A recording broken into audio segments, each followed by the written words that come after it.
Good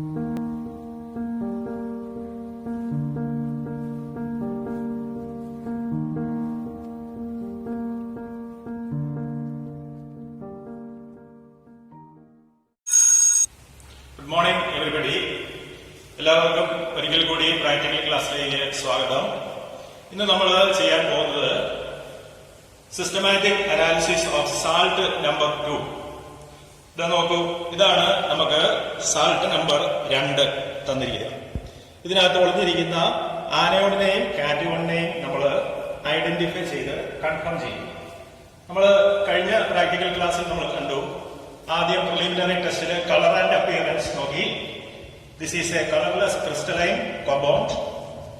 so the inference is absence of copper, iron, manganese. അടുത്ത രണ്ടാമത്തെ test എന്ന് പറയുന്നത് ഫ്ലെയിം ടെസ്റ്റ് ആണ്. എങ്ങനെയാണ് ഫ്ലെയിം ടെസ്റ്റ് ചെയ്യുക?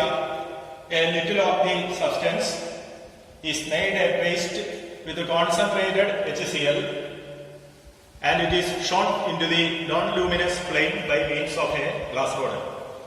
ഇപ്രകാരം നമ്മൾ ചെയ്യുമ്പോൾ നമുക്ക് രണ്ട് ഒബ്സർവേഷൻസ് ആണ് കിട്ടാൻ സാധ്യത.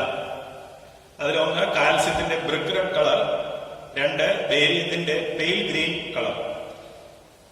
ഈ രണ്ട് ഒബ്സർവേഷനും കിട്ടുന്നില്ല എങ്കിൽ നമ്മളവിടെ നോ ക്യാരക്ടറൈസ്റ്റിക് ഒബ്സർവേഷൻ എന്നെഴുതി absence of calcium and barium എന്ന് എഴുതും. അതിനുശേഷം നമ്മൾ ആഷ് ടെസ്റ്റ് ചെയ്യും.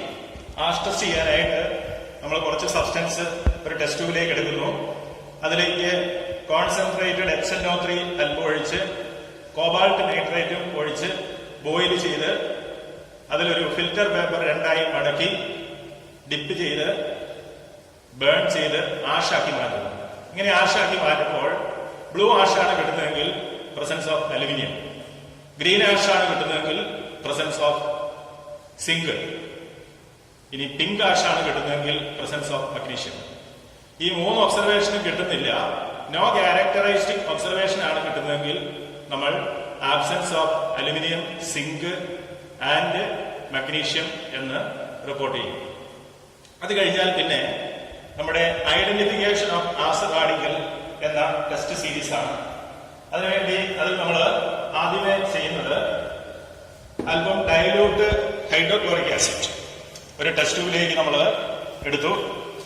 ഡൈലൂട്ട് ഹൈഡ്രോക്ലോറിക് ആസിഡ് എടുത്തതിന് ശേഷം നമ്മൾ സ്പാച്ചുല ഉപയോഗിച്ചുകൊണ്ട് ജസ്റ്റ് ഒന്ന് വാം ചെയ്തതിന് ശേഷം സ്പാച്ചുല ഉപയോഗിച്ചുകൊണ്ട് അല്പം സബ്സ്റ്റൻസ് അതിലേക്ക് ഇടുമ്പോൾ ബ്രിസ്ക് എഫറോസൻസ് കിട്ടിയാൽ പ്രസൻസ് ഓഫ് കാർബണേറ്റ്. ഇവിടെ ആബ്സെൻസ് ഓഫ് ബ്രിസ്ക് എഫറോസൻസ് ആണ്. അതുകൊണ്ട് നമ്മൾ എഴുതേണ്ട ഇൻഫറൻസ് ആബ്സെൻസ് ഓഫ് കാർബണേറ്റ്. അടുത്ത രണ്ടാമത്തെ ഐഡന്റിഫിക്കേഷൻ ടെസ്റ്റ് എന്ന് പറയുക, അല്പം സബ്സ്റ്റൻസ് നമ്മൾ ഒരു വാച്ച് ഗ്ലാസിൽ എടുത്തതിന് ശേഷം dilute sulphuric acid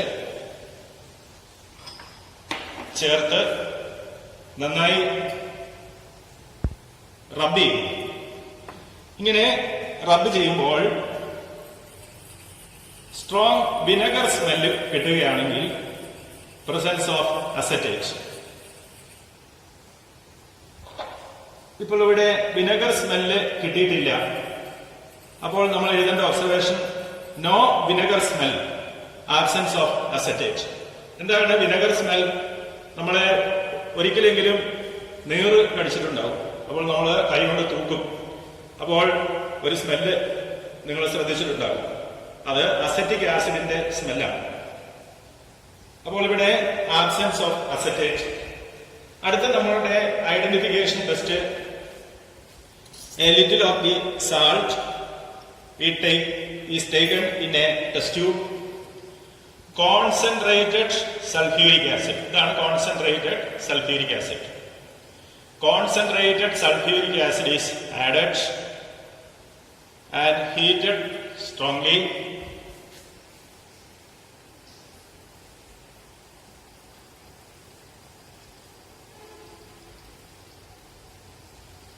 concentrated sulphuric acid ഒഴിച്ച് നമ്മൾ സബ്സ്റ്റൻസിനെ ഹീറ്റ് ചെയ്യുമ്പോൾ വളരെയധികം ശ്രദ്ധിക്കണം. ബോയിൽ ചെയ്ത് കഴിഞ്ഞ് കയ്യിൽ വീണാൽ കൈ പൊള്ളാൻ സാധ്യതയുണ്ട്. ഇങ്ങനെ കോൺസെൻട്രേറ്റഡ് സൾഫ്യൂരിക് ആസിഡ് സാൾട്ടുമായി ഒരു ടെസ്റ്റ് ട്യൂബിൽ മിക്സ് ചെയ്ത് നമ്മൾ നന്നായിട്ട് ഹീറ്റ് ചെയ്യുന്നു. ഹീറ്റ് ചെയ്യുമ്പോൾ നമ്മൾ എന്ത് ഒബ്സർവേഷൻ ആണെന്ന് വളരെ കെയർഫുൾ ആയിട്ട് ശ്രദ്ധിക്കണം. വളരെ ബ്രൗൺ, നേരിയ ബ്രൗൺ ആയിട്ടുള്ള ഒരു ഫ്യൂംസ് ഇവോൾവ് ചെയ്യുന്നതായിട്ട് കാണാൻ പറ്റും.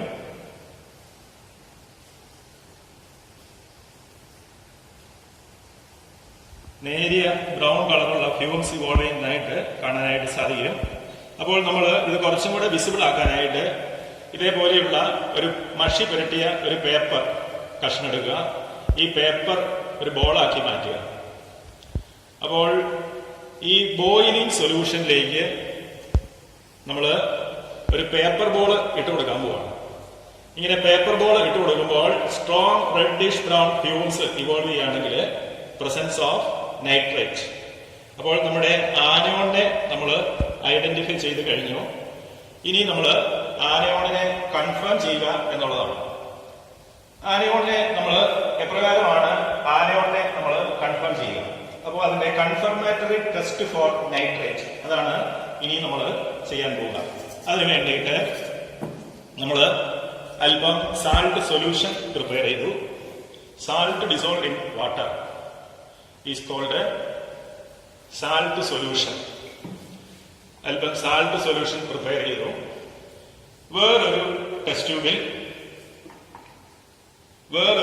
ട്യൂബിൽ saturated solution of ferrous sulphate prepare ചെയ്തു. ഇതാണ് ഫെറസ് സൾഫേറ്റ്. അല്പം ഫെറസ് സൾഫേറ്റ് ക്രിസ്റ്റൽസ് ഇത്രയും ഒരു ടെസ്റ്റ് ട്യൂബിലേക്ക് എടുത്തതിന് ശേഷം നമ്മൾ വെള്ളത്തിൽ ഡിസോൾവ് ചെയ്തു. സാച്ചുറേറ്റഡ് സൊല്യൂഷൻ എന്ന് പറഞ്ഞാൽ സൊല്യൂഷൻസ് 3 ടൈപ്പാണ് ഉള്ളത്. Saturated solution, unsaturated solution, super saturated solution. അപ്പോൾ സാച്ചുറേറ്റഡ് സൊല്യൂഷൻ എന്ന് പറഞ്ഞാൽ അതിന്റെ അടിയിൽ ഒരു പ്രസിപ്പിറ്റേറ്റ് പോലും കാണാൻ പാടില്ല. A solution which does not have precipitate and maximum concentration. ഇങ്ങനെ saturated solution of ferrous sulphate prepare ചെയ്തു. ഇത് രണ്ടും ഏകദേശം തുല്യ വോളിയം ആയിരിക്കും. ഈ ഫെറസ് സൾഫേറ്റിനെ സാൾട്ട് സൊല്യൂഷനായിട്ട് മിക്സ് ചെയ്തു. അതിനുശേഷം ഇതിലേക്ക് നമ്മൾ കോൺസെൻട്രേറ്റഡ് സൾഫ്യൂരിക് ആസിഡ് സൈഡിലൂടെ നമ്മൾ ആഡ് ചെയ്യുകയാണ്. ഈ ടെസ്റ്റ് ട്യൂബ് ഒരു 45 ഡിഗ്രി ആംഗിളിൽ ചെരിച്ച് പിടിച്ചിട്ടാണ് നമ്മൾ കോൺസെൻട്രേറ്റഡ് സൾഫ്യൂരിക് ആസിഡ് സൈഡിലൂടെ ആഡ് ചെയ്യുക.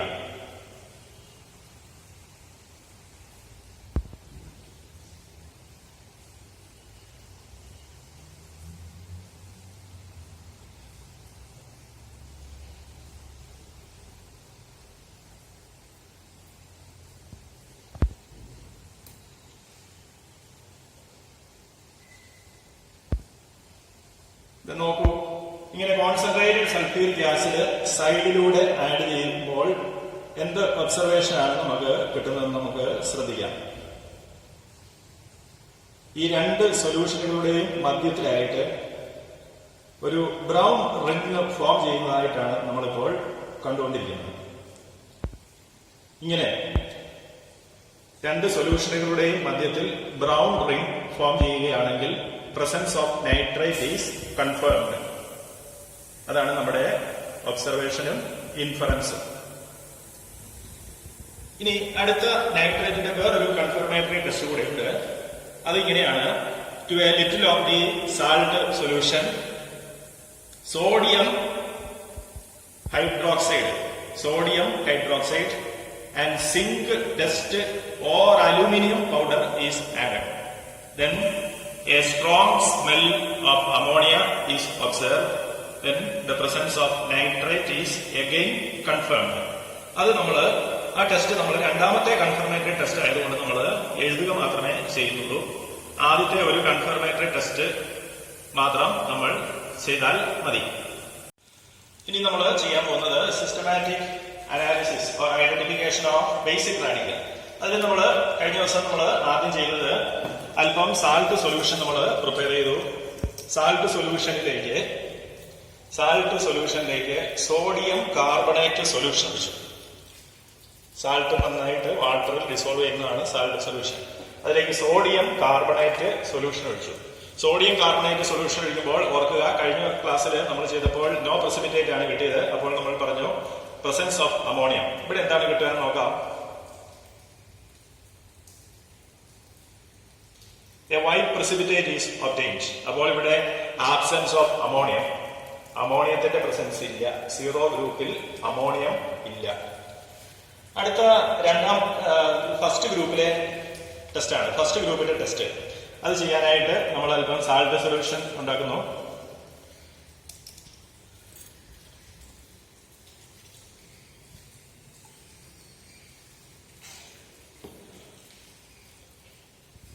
ഇത് 3 ടെസ്റ്റുകൾ ചെയ്യാനുള്ള സാൾട്ട് സൊല്യൂഷൻ ഉണ്ട്. അതുകൊണ്ട് നമുക്ക് ഇതിനകത്തുനിന്ന് ഒരു ടെസ്റ്റ് ചെയ്യാനുള്ള സാൾട്ട് സൊല്യൂഷനെ നമ്മൾ മാറ്റിയെടുക്കുന്നു. ഈ സാൾട്ട് സൊല്യൂഷനിലേക്ക് ഫസ്റ്റ് ഗ്രൂപ്പിൽ ലെഡ് ഉണ്ടോ ഇല്ലയോ എന്നറിയാൻ വേണ്ടിയിട്ട് നമ്മൾ അല്പം ഡയലൂട്ട് HCl ആഡ് ചെയ്തു. A white precipitate is obtained which indicates the presence of first group may be the presence of lead. അപ്പോൾ ലെഡ് ഉണ്ട് എന്ന് നമുക്ക് മനസ്സിലായി. ഇങ്ങനെ ലെഡ് ഉണ്ടെങ്കിൽ നമ്മൾ ഇനി ലെഡിന്റെ കൺഫർമേറ്ററി ടെസ്റ്റ് ആണ് നമ്മൾ ഇനി ചെയ്യാൻ പോവുക.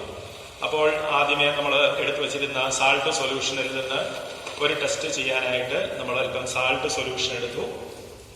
ഈ സാൾട്ട് സൊല്യൂഷനിലേക്ക് നമ്മൾ അല്പം പൊട്ടാസ്യം അയഡൈഡ് സൊല്യൂഷൻ ഒഴിച്ചു. ഇതാണ് പൊട്ടാസ്യം അയഡൈഡ് സൊല്യൂഷൻ. ഈ പൊട്ടാസ്യം അയഡൈഡ് സൊല്യൂഷൻ ഒഴിക്കുമ്പോൾ നമുക്ക് എന്ത് ഒബ്സർവേഷൻ ആണ് കിട്ടുന്നത്? A yellow precipitate is obtained. Yellow precipitate is obtained, which indicates the presence of lead. Then lead is confirmed. ഈ കിട്ടിയ ലെഡിന്റെ യെല്ലോ പ്രസിപ്പിറ്റേറ്റിനെ നമ്മൾ കുറച്ച് വെള്ളം ഒഴിച്ച് ഇതിനെ നമ്മൾ ഹോട്ട് വാട്ടറിൽ ഡിസോൾവ് ചെയ്യുക. ഹീറ്റ് ചെയ്ത് ഡിസോൾവ് ചെയ്യും. ടെസ്റ്റ് ട്യൂബിൽ കൂടുതൽ സൊല്യൂഷൻസ് ഉണ്ടെങ്കിൽ നമ്മൾ ടെസ്റ്റ് ട്യൂബിന്റെ മുകളിൽ നിന്ന് താഴേക്ക് വേവ് ചെയ്ത് ഹീറ്റ് ചെയ്യേണ്ടതാണ്. അടി ഭാഗത്ത് ഹീറ്റ് ചെയ്ത് കഴിഞ്ഞാൽ ഈ സൊല്യൂഷൻ ഓവർ ഹീറ്റഡ് ആയിട്ട് മുകളിലേക്ക് ബമ്പ് ചെയ്ത് കയ്യിൽ വീഴാനുള്ള സാധ്യത ഉള്ളതുകൊണ്ട് നമ്മൾ ഇടയ്ക്കിടയ്ക്ക് ഷെയ്ക്ക് ചെയ്യുകയും കൂടെ വേണം.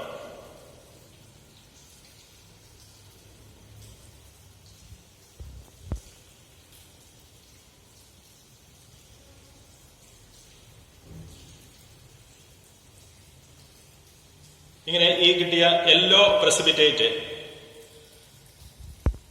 ഇതിൽ ഹോട്ട് വാട്ടറിൽ നന്നായിട്ട് ഡിസോൾവ് ചെയ്തതിന് ശേഷം നമ്മൾ ഒരു ബീക്കറിൽ കുറച്ച് വെള്ളം എടുത്തതിന് ശേഷം ഈ കോൾഡ് വാട്ടർ വെച്ചിട്ട് നമ്മൾ ഇതിനെ നന്നായിട്ട് തണുപ്പിക്കുക. അപ്പോൾ എന്താണ് ഒബ്സർവേഷൻ? നമുക്ക് അടുത്ത കൺഫർമേറ്ററി ടെസ്റ്റ് ചെയ്തതിന് ശേഷം നമുക്ക് അതിലേക്ക് പോകാം. അടുത്ത നമ്മൾ ചെയ്യാൻ പോകുന്ന test, to a little of the salt solution dilute acetic acid is added. അല്പം ഡയലൂട്ട് അസറ്റിക് ആസിഡ് ആഡ് ചെയ്യുന്നു. അതിനുശേഷം നമ്മൾ പൊട്ടാസ്യം ക്രോമേറ്റ് സൊല്യൂഷൻ ആഡ് ചെയ്യുന്നു. This is potassium chromate solution. It is an yellow solution. Yellow സൊല്യൂഷനും yellow പ്രസിപ്പിറ്റേറ്റും തമ്മിലുള്ള വ്യത്യാസം നമുക്ക് എന്താണെന്ന് ഇപ്പോൾ നമുക്ക് മനസ്സിലാക്കാം.